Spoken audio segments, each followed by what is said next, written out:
আসসালামু আলাইকুম রহমতুল্লাহি বারাকাত। স্বাগত জানাচ্ছি প্রজেক্ট ফ্যামিলি হ্যাপিনেসের পক্ষ থেকে। আমি Mohammad Jasimuddin, founder project family happiness. আজকে এই ভিডিওটা বিশেষ করে বাংলাদেশের মধ্যে আমরা যারা খুবই সচেতন মানুষ, সচেতন নাগরিক, আমাদের প্রত্যেকের, বিশেষ করে নারী পুরুষ এবং আমরা যারা ব্যবসা করি, চাকরি করি, প্রত্যেক শ্রেণী পেশার মানুষের জন্যই এই ভিডিওটা অনেক গুরুত্বপূর্ণ। আশা করি ভিডিও শেষ পর্যন্ত আপনি দেখবেন। আমাদের এই ভিডিওটা করার উদ্দেশ্য হচ্ছে আমি যেহেতু একটা ফাইন্যান্সিয়াল ইনস্টিটিউটের সাথে জড়িত, পেশায় একজন প্রফেশনাল বীমাকর্মী হিসাবে বিগত 5 বছরে বাংলাদেশের বিভিন্ন শ্রেণী পেশা, বিভিন্ন বয়সের মানুষের সাথে অ্যাওয়ারনেস তৈরি করার জন্য মানুষকে আমরা প্রচণ্ডভাবে এঙ্গেজ করার চেষ্টা করেছি।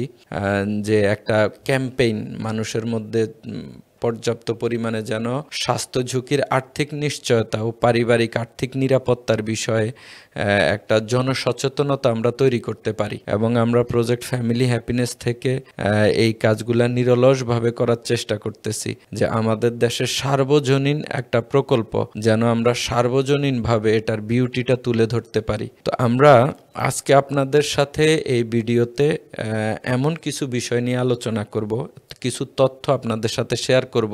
আমার বিশ্বাস এই তথ্যগুলা প্রায় আমরা প্রত্যেকেই জানি। এই তথ্যগুলা নতুন কিছু না। আমরা আমাদের দেশের জাতীয় পত্রিকা, টেলিভিশন, বিভিন্ন যোগাযোগ মাধ্যমে আমরা এই তথ্যগুলো একাধিকবার দেখেছি। আমাদের অর্থনীতির ফাইন্যান্সিয়াল বিভিন্ন ইনস্টিটিউট নিয়ে করা বিভিন্ন প্রতিবেদনের উপরে ভিত্তি করেই আজকে মূলত আমাদের একটা ধারাবাহিক অ্যাওয়ারনেস প্রোগ্রামটা হাতে নিয়েছি। তো আমরা বাংলাদেশের বিভিন্ন শ্রেণী পেশার মানুষের সাথে যখন আমরা এঙ্গেজ করার জন্য আমরা এই প্রকল্পটা হাতে নেই, বিশেষ করে বীমার বিষয়ে, বীমাতে যেই সেবাগুলা মানুষ পায়, ঝুঁকি ব্যবস্থাপনা, ঝুঁকি কাভারেজের, এটার ক্ষেত্রে আমরা মানুষের মধ্যে একটা চরম ভীতি লক্ষ্য করি। মানুষ এত জনগুরুত্বপূর্ণ একটা বিষয় করতে মানুষ ভয় পাচ্ছে, মানুষ করতেছে না। তো এটা কেন করতেছে না, এটার কিছু একদম অথেন্টিক কারণ আমরা মানুষের মধ্যে যেটা পেয়েছি। ভয়টা কিসের? সেটা হচ্ছে যে বীমার যেমন আমরা কমন কিছু মিস্টেক, কিছু অথেন্টিক নেগেটিভ জিনিস যেটা আসলে কোনোভাবে অস্বীকার করার মতো না, যে অনেক প্রতিষ্ঠান থেকে মানুষজন বীমা করেছে স্বাস্থ্য ঝুঁকি এবং পারিবারিক আর্থিক নিরাপত্তার জন্য, কিন্তু তার ম্যাচিউরড হওয়ার পরেও নির্দিষ্ট সময়ে প্রফিট সহ সে তার প্রাপ্যটা পাচ্ছে না। এটা যেমন সত্য কথা, এরপরে ক্লেইম হওয়ার পরে হয়তো যিনি এটার বেনিফিশিয়ারি, উনি লাইফ লস করার পরে তার পরিবার যেই সুবিধাটা পাওয়ার কথা, এক্ষেত্রেও অনেক মানুষ হয়রানির শিকার হয়েছেন। এটাও আমরা প্রায় সবাই জানি। এই বিষয়গুলোর কারণে এবং এই সেক্টরটা ডিজিটালাইজ না হওয়ার কারণে যেই পরিমাণ হওয়ার দরকার ছিল, এবং এই ইন্ডাস্ট্রিতে যারা ক্যারিয়ার গড়ার জন্য আসে, বিভিন্ন বীমা কোম্পানির এজেন্টদের কিছু অসতর্কতা এবং কিছু অসাধু বিষয়ের কারণেও মানুষের মধ্যে ভয় তৈরি হয়েছে। এবং বিশেষ করে বাংলাদেশের যে জীবন বীমা কোম্পানিগুলোর ম্যানেজমেন্টের কিছু কিছু প্রতিষ্ঠানের অদূরদর্শিতা বা তাদের পেশাদারিত্বের অভাবের কারণেও মানুষ অনেক ভোগান্তির শিকার হয়েছে। কিন্তু এই বিষয়গুলোর বাহিরেও আমরা যখন এই ইন্ডাস্ট্রির বিষয় নিয়ে মানুষের সাথে কথা বলতে যাই, আমরা কিছু বাধার সম্মুখীন হই।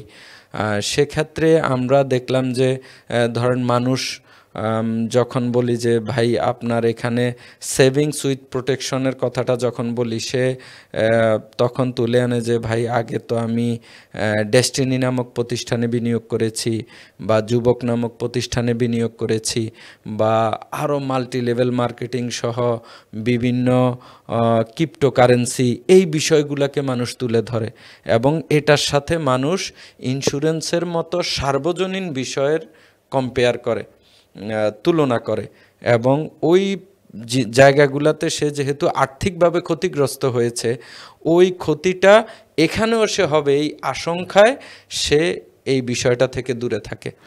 তো আজকে আমরা টোটাল ভিডিওতে আমরা বিষয়গুলো তুলে ধরব। এক্ষেত্রে আপনি যদি ভিডিওটা শেষ পর্যন্ত দেখেন, আমি বিশ্বাস করি ইনশাল্লাহ আমাদের মধ্যে যে ভীতিটা আছে, আমাদের এই ভীতিটা কেটে যাবে। আপনি সেভিংসের ক্ষেত্রে বিশেষ করে আমরা বাংলাদেশের টোটাল সরকারি, বেসরকারি, এরপরে আরও যেই সমস্ত অবৈধ প্রতিষ্ঠানের সাথে আমরা সম্পৃক্ত হয়ে আমরা হয়রানির শিকার হচ্ছি, এই বিষয়ে ওভারঅল একটা স্বচ্ছ ধারণা আমরা দেওয়ার চেষ্টা করব। ফাইনালি আমি যে কথাটা বলবো যে এটা আজকের আমাদের এই আয়োজনটা হচ্ছে আপনার সেভিংস স্কিল এবং ইনভেস্টমেন্ট স্কিলের জন্য। আপনার এই ভিডিওটাতে আপনার সবচাইতে যেটা উপকার হবে সেটা হচ্ছে আপনার মধ্যে একটা সেভিংস স্কিল ডেভেলপ হবে, এবং এই সেভিংস স্কিলটা দিয়ে আপনি একটা রাইট প্ল্যাটফর্ম, একটা সঠিক প্রতিষ্ঠান আপনি আইডেন্টিফাই করতে পারবেন। তো আসেন আমরা দেখি বাংলাদেশে এ পর্যন্ত আমরা কতগুলা আর্থিক প্রতিষ্ঠানের সাথে আমরা মানুষের সম্পৃক্ততা পেয়েছি ব্যাপকভাবে। ধরেন এক্ষেত্রে 1 নম্বরে বাংলাদেশে ব্যাংকের অবস্থান। বাংলাদেশে 61টা ব্যাংক দেশি বিদেশি সারা বাংলাদেশে সার্ভিস দিচ্ছে। আমরা ব্যাংকের বিভিন্ন তথ্য আমরা এই ভিডিওতে তুলে ধরব। জীবন বীমার মধ্যে 36টা জীবন বীমা কোম্পানি, যেখানে আমাদের দেশীয় এবং বিদেশি কোম্পানি রয়েছে, সরকারি প্রতিষ্ঠানও রয়েছে। এরপরে আমাদের দেশে লিজিং কোম্পানি আছে 30টার মতো। এরপরে আসেন মাইক্রোফিন্যান্স ব্যাংক, যেখানে 350 থেকে 400টি প্রতিষ্ঠান বাংলাদেশে কাজ করে। এরপরে আসেন আমাদের দেশের মানুষের একটা আগ্রহের জায়গা হচ্ছে পুঁজিবাজার, শেয়ার মার্কেটের একদম জনগুরুত্বপূর্ণ কিছু তথ্য আমরা তুলে ধরব। এরপরে আসেন এনজিও।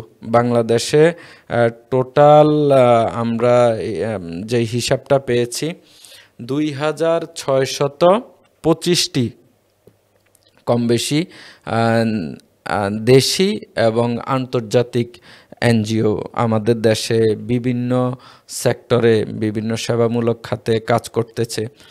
তারপরে সরকারি সঞ্চয়, 4টা প্রকল্পতে এখন সঞ্চয়পত্র কেনার সুযোগ রয়েছে সরকারিভাবে। এক্ষেত্রেও মানুষের সঞ্চয় এবং বিনিয়োগের যথেষ্ট প্রবণতা আমরা পেয়েছি, এই ডেটাও আপনাদেরকে দিব। এরপরে আসেন মোবাইল ব্যাংকিং। বর্তমানে বাংলাদেশের মানি ট্রান্সফার পাশাপাশি ব্যাংকিং লেনদেনের অল্টারনেট লেনদেন হিসাবে মোবাইল ব্যাংকিং খুবই জনপ্রিয়। পাশাপাশি মোবাইল ব্যাংকিংয়ের মাধ্যমে সেভিংস, সঞ্চয় করা, ডিপিএস ডিপোজিট করা, এটাও এখন ব্যাপকভাবে আমরা লক্ষ্য করছি। এটারও অনেক ডেটা ইনফরমেশন আমাদের জাতীয় মিডিয়াতে অনেক সময় এসেছে। এরপরে আসেন পোস্ট অফিসের মাধ্যমে লেনদেন করা, পোস্ট অফিসে ডিপোজিট করা, এফডিআর করা, স্থায়ী আমানত রাখা, সেভিংস এবং বিনিয়োগের ক্ষেত্রে পোস্ট অফিসও আমাদের নাগরিকদের পছন্দের তালিকায় রয়েছে। সর্বশেষ সমবায় সমিতি, বাংলাদেশের একদম প্রান্তিক জনগোষ্ঠীর সাথে যেটা ওতপ্রোতভাবে অনেক বেশি কানেক্টেড হয়ে পড়েছে। আমরা যতটুকু তথ্য পেয়েছি সারা বাংলাদেশে 1,82,071টি আপনার প্রাথমিক এবং কেন্দ্রীয় সমবায় প্রতিষ্ঠান রয়েছে। এই বিষয়েও আমরা কিছু তথ্য আপনাদের সাথে শেয়ার করব।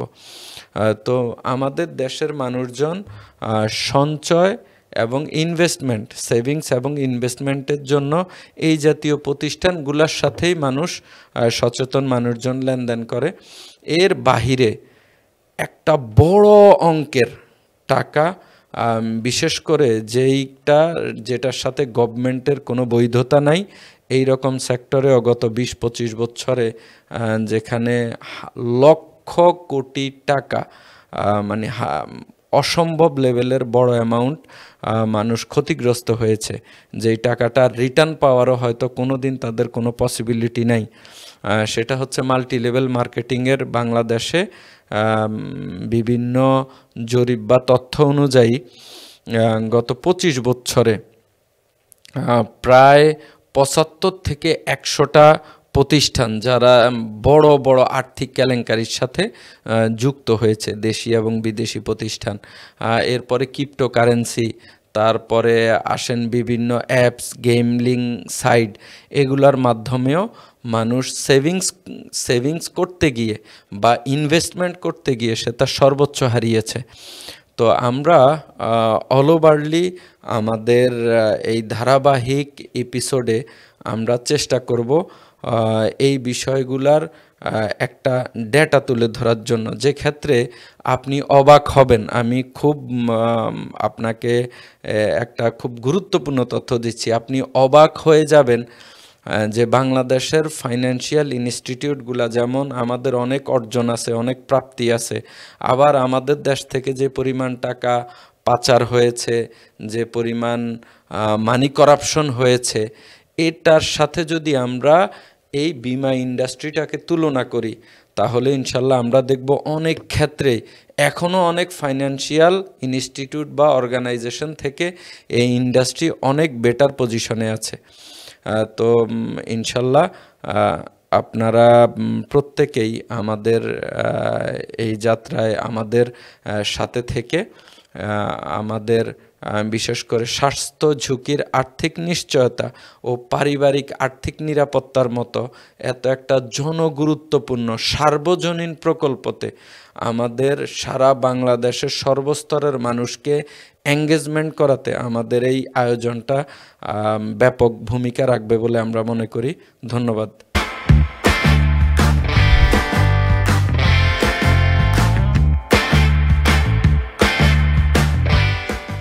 সোনালী জীবন, সুখের জীবন।